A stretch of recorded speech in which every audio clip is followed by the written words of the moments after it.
So it would take forever to put the current Iraq civil war in context. And by the way, have you noticed how nobody on television wants to call it the Iraqi civil war? I imagine why. I can't imagine why. So here is Shepard Smith going to break it down what's happening right now. Because what happened was we went to war after they told us, Paul Wolfowitz stood up and told us, there are no sectarian troubles in Iraq. Remember? He was talking to Eric Shinseki at the time, Chris. You remember that? Said there are no sectarian problems in Iraq like we've seen in other places. They're not going to rise up against each other. There's no evidence of that. That's what they told us.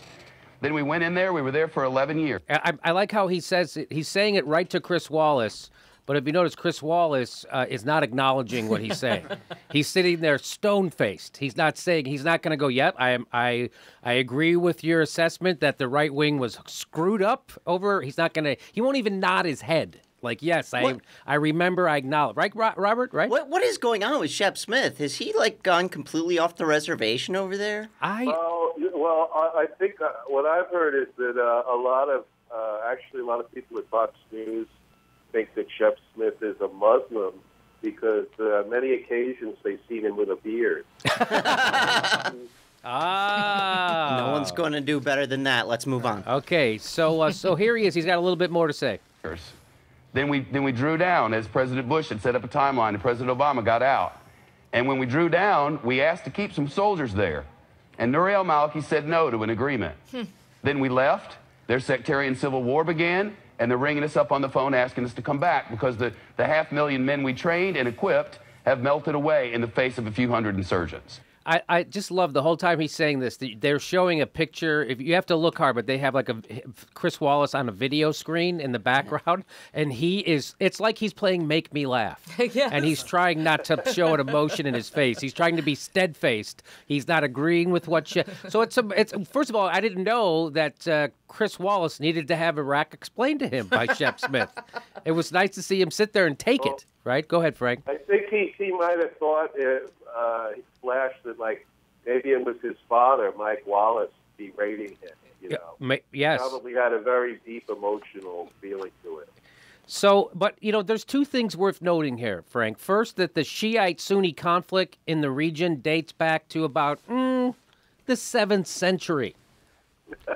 And it's a deep conflict that is steeped in blood. The second thing is that we should note that Iraq is it isn't a real nation, at least not in the way we're used to understanding what a real nation is, because its borders were arbitrarily carved out by the British, who also installed a Sunni government.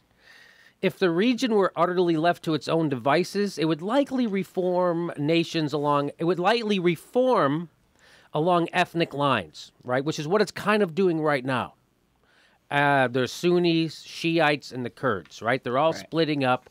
It's a manufactured country. It's not a real country. And so most Western assumptions about government and economics kind of fall apart when it comes to Mesopotamia. You know what other country was arbitrarily set forth by the British? Which company? The 13 colonies. Oh, my God, arbitrary. You know what? I will say this on behalf of John McCain. When all that was happening in the 7th century, he spoke out against it then. That's my point. Yeah, he said. Oh, man. Yes, he said we should. He said that we should arm the Mesopotamian rebels that were fighting on the behalf of Noah.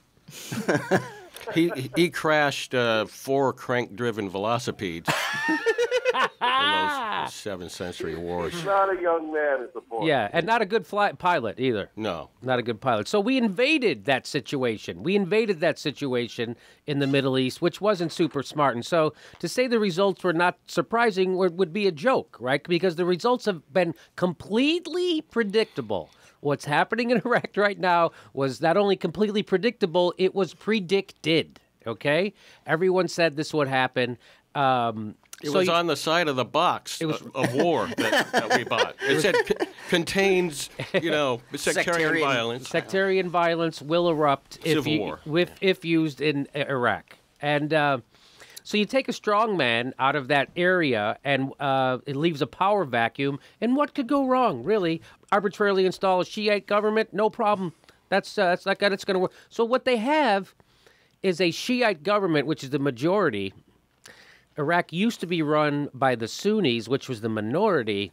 And so the Shiite government, which is Maliki, he's the leader of it, he's supposed to keep the Sunnis involved so they don't want to do what they're doing right now. But he didn't do that, right? So let's say you were a supporter of the invasion. Even if you had a laundry list of seemingly intelligent reasons for invasion, even those people cannot now deny that our actions are a direct contributor to Iraq's current state of affairs. Or could they? Enter the architects of the war, Dick Cheney, Paul Wolfowitz, Tony Blair, Bill McChrystal, and the rest of the gang. And now let's watch them stand in the rain and tell us that it's not raining. Here's Tony Blair, as read by Chris Hayes. Ourselves, use that word, liberate ourselves from the notion that we have caused this. We haven't. We can argue as to whether our policies at points have helped or not, and whether action or inaction is the best policy. There's a lot to be said on both sides. But the fundamental cause of the crisis lies within the region, not outside it. So that was Tony Blair, as read by Chris Hayes, verbatim. That's him not taking responsibility for the stuff that he broke in Iraq. And what he's kind of saying is, sure, I was cheating on my wife, but that was inevitable. What we should debate is which hotel we went to and when.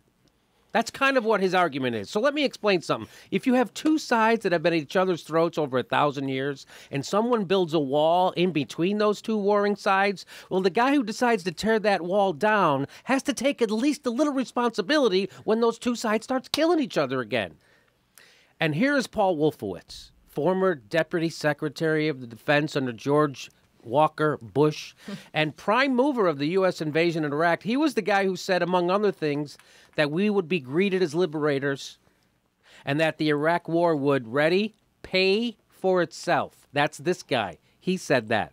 Really? It's going to pay for itself, Paul? Because we could really use that $2 trillion right now that you said we wouldn't have to spend. And here he is with David Gregory on Press the Meat.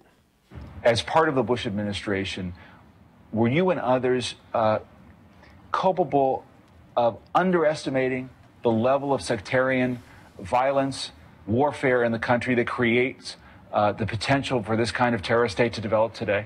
Now, that's like asking, first of all, I love that he has to ask that question. Right. Did you guys maybe underestimate that there would be the sectarian? Did you, I don't want to say that.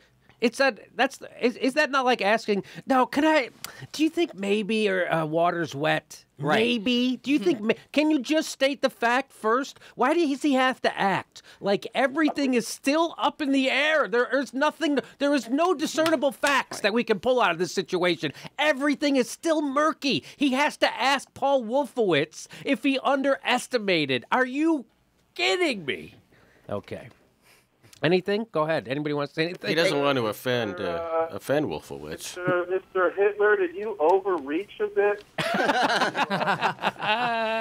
Is David Gregory worried that Wolfowitz won't come back on Meet the Press? I know. Apparently. I mean, he basically should have just said, so you guys completely screwed the pooch. Yes. Every single piece of empirical evidence ever supports that truth that you guys screwed up. You had no idea what you were doing. Right. Well, here's what he says. The only way they could have justified having Paul Wolfowitz on is if, for that one day, they decided to turn Meet the Press into a prank show. We're going to Paul Wolfowitz on, and we're going to ask him serious questions about what we should do in Iraq, and let's try to do it and not laugh, and then we'll just tell him to get the hell out of the studio. After that, they brought on Michael Jackson's doctor to ask about the proper dose of sleeping pills. Propofol. Okay. Propofol, people. And Chi-chi. And by the way, as with all things in the Republican Party, Captain Oops here failed upward. Because after he invaded Iraq, said all that's wrong stuff, it's going to pay for itself, it'll be a short war, and we'll be greeted as liberators. Right after he did that, he was then made president of the World Bank. after publicly demonstrating that he doesn't know anything about anything.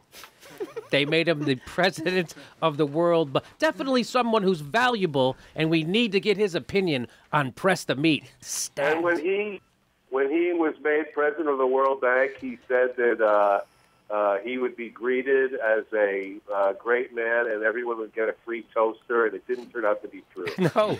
Well, here's what he said. It's not a good bank. Here's his response to the question from David Gregory. David Handsome, say stuff. Here's his response to that question. Did you underestimate the sectarian violence potential? You use the word sectarian, so did Richard Engel. This is more than just an obscure Shia-Sunni conflict. This is al-Qaeda. And al-Qaeda is not on the road to defeat. Al-Qaeda is on the march, not just in Iraq, in Syria, and Libya. And we have real enemies of the United States, and what we should be looking for are friends. I think when we stick with our friends, and those friends are not always perfect, believe me, but we stuck with the Kurds for 20 years. Northern Iraq, Kurdistan is a success story. We stuck with South Korea for 60 years. South Korea is a miracle story. But if we'd walked away from South Korea in 1953, that country was a basket. But Dexter Filkins... So that's this was going to be a success story. This was going to be a miracle, except we walked away. So what his prescription is, the way to fix the world is move there. That's his prescription. You want to fix Iraq? Let's move there. Right. You want to fix South Korea? Let's move to South Korea. You want to fix Japan? Let's move to Japan. Let's move to Germany. Let's move wherever you want to fix. Let's just move there, and we'll spend $1 trillion every couple of years. But we'll be, we'll be safe. It sounds about right because they are on the march. They are on the march, and that makes it sound like it's this whole huge military group that's marching on all of these countries. It does. You know what? The Al-Qaeda that is in that region right now, maybe a few thousand Al-Qaeda. Maybe. Right. But the reason is the Sunnis have been screwed out of power by the Shiites, by Maliki. And they're not going to fight against Al-Qaeda to save Maliki's presidency. They're not. They're going to walk away, which is exactly what they did. And by the way, one of the friends he's talking about that we're going to have to ally ourselves with if we want to fight this back is Iran. Yes. Our old friends. We should have stuck with Iran. You know, yes. Iran.